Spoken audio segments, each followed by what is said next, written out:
Well, I tell you, I never thought I'd be making a video about a 3,000-year-old board game, but here we go.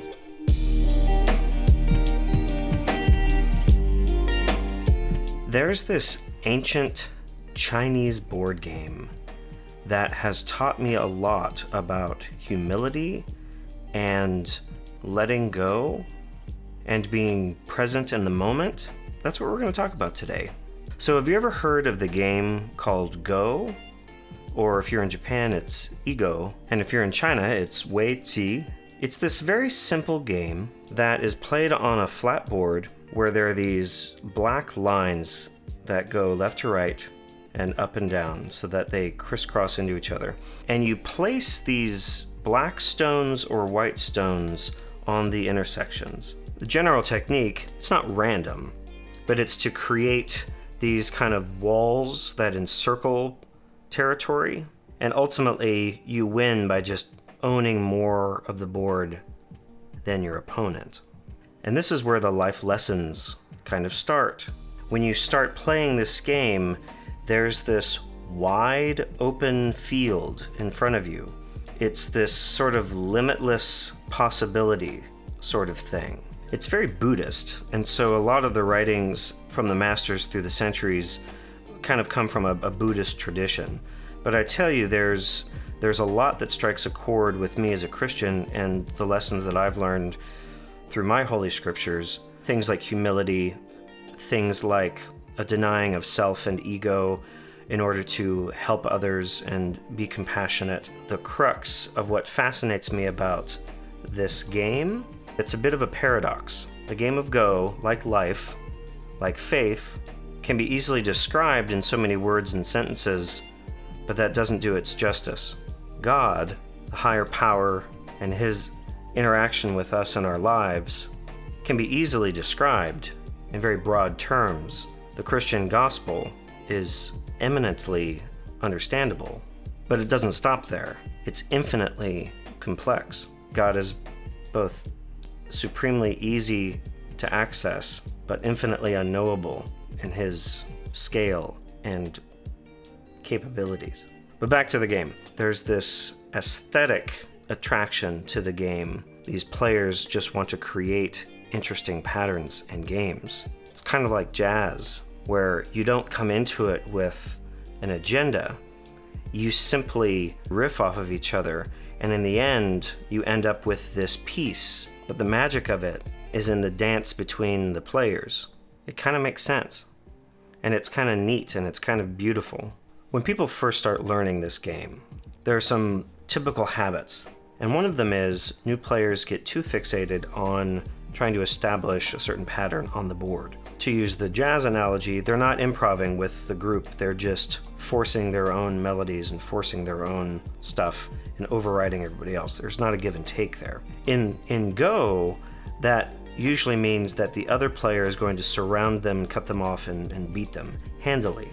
So new players have to learn to let go of exerting their will onto the board, and they have to learn to interface and interact with their other player. They have to learn how to match the moves, they have to learn how to counter, but ultimately they have to learn to let go. There's this saying that a new player should lose their first 50 games as quickly as possible. And it's this kind of playful proverb, let the sting get taken out of defeat. Because if you go to these Go clubs and if you watch these Go tournaments, you'll see people lose, but be very excited about it. Because there was this elegant game that happened, and they learned a lot from losing. In our more Western culture, where the destination is the important part, the achievement, the income level, the level of net worth, that's the important part. This kind of stuff flips all that on its head. It's the journey that's important, not the destination. And we hear that all the time, but it is counter to how we typically operate in our Western country. As new players move past their fixation on winning, there is this kind of mindset that starts to develop. Whereas some people might see a lack of a plan and get anxious, just like stepping into a jazz set without that much music written down, when it's focused on the improv freestyle kind of aspect, it can be tremendously scary. But in the game of Go and jazz, the absence of a fixed structure is not disastrous. In fact, it makes things much more interesting. As you play this game, you learn to kind of revel in the possibilities that come from this lack of structure and expectation.